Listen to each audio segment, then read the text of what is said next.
নমস্কার প্রিয় দর্শকবৃন্দ, মুক্তি চ্যানেলের পক্ষ থেকে আপনাদের সবাইকে জানাই আন্তরিক শুভেচ্ছা।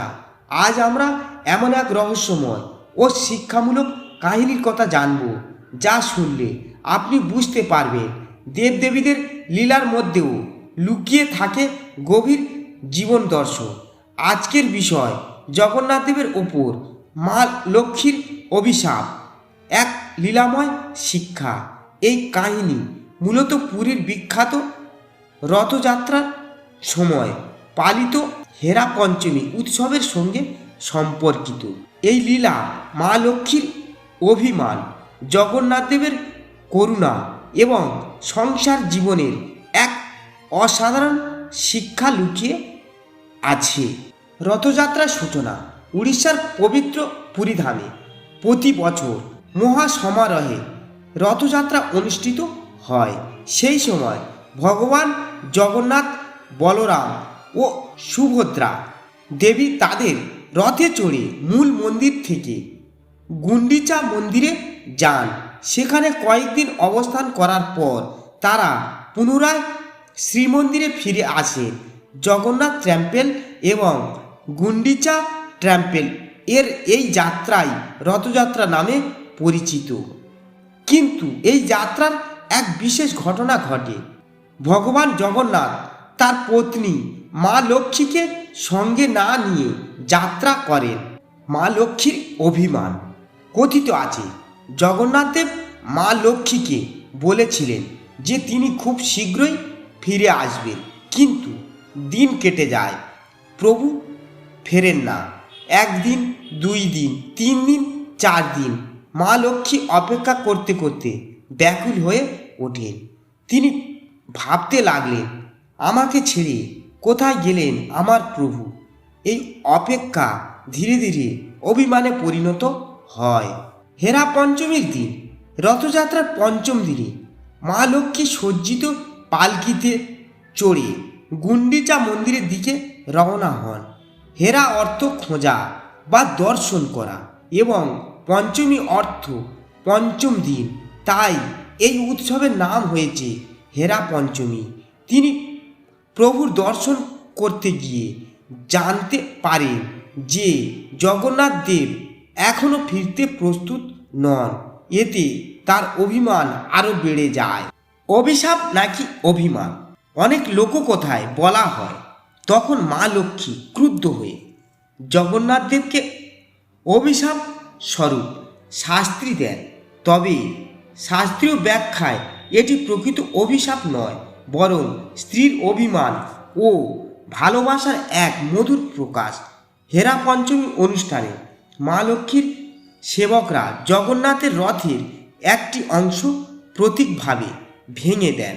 এটি তার অসন্তোষের প্রতীক।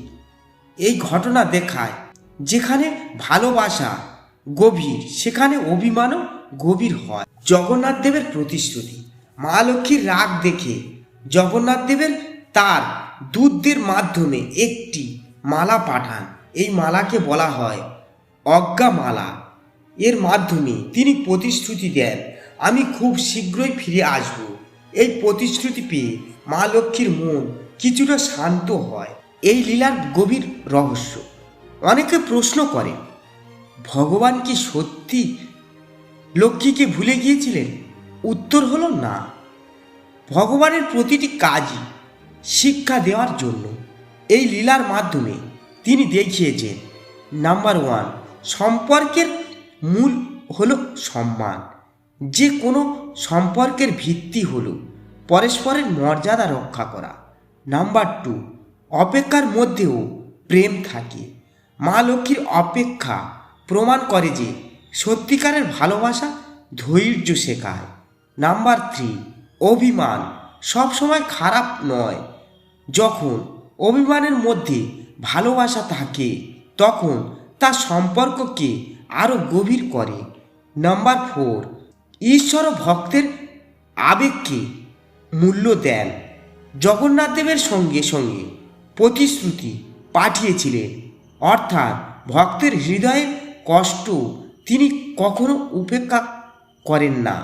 আধ্যাত্মিক ব্যাখ্যা। বৈষ্ণব আচার্যদের মতে গুন্ডিচা মন্দির বৃন্দাবনের প্রতীক এবং জগন্নাথ দেবের সেখানে গমন তার ভক্তদের প্রতি বিশেষ করুণার প্রকাশ। অন্যদিকে মা লক্ষ্মী ঈশ্বর ও বৈকুণ্ঠের প্রতীক। এই দুয়ের মধ্যে যে লীলা তা আসলে ভক্তি ও ঐশ্বর্যের চিরন্তন সম্পর্ককে তুলে ধরে। আজকের মানুষের জন্য শিক্ষা। আজকের যুগে পরিবারের অনেক সম্পর্ক ভেঙে যায় শুধুমাত্র ভুল বোঝাবুঝির কারণে। হেরা পঞ্চমীর এই লীলা আমাদের শেখায় সম্পর্ককে সময় দিন, প্রিয়জনের অনুভূতির মূল্য দিন, অভিমান হলে কথা বলে সমাধান করুন। ভালোবাসার মধ্যে অহংকার নয়, বোঝাপড়া থাকা উচিত। প্রিয় দর্শকবৃন্দ, জগন্নাথ দেবের ওপর মা লক্ষ্মীর তথাকথিত অভিশাপ আসলে কোনো শাপ নয়, বা প্রেম, অভিমান ও পুনর্নির্মাণের এক অপূর্ব লীলা। এই লীলা আমাদের শেখায় যেখানে সত্যিকারের ভালোবাসা আছে সেখানে অভিমানও আছে, আর যেখানে ভগবানের করুণা আছে সেখানে সব অভিমান শেষ পর্যন্ত মিলনের পথে নিয়ে যায়। ভিডিওটি ভালো লাগলে লাইক, শেয়ার এবং সাবস্ক্রাইব করতে ভুলবেন না। মুক্তি চ্যানেলের সঙ্গে থাকুন সনাতন ধর্মের আরও রহস্যময় ও আধ্যাত্মিক কাহিনী জানার জন্য। হরে কৃষ্ণ, জয় জগন্নাথ।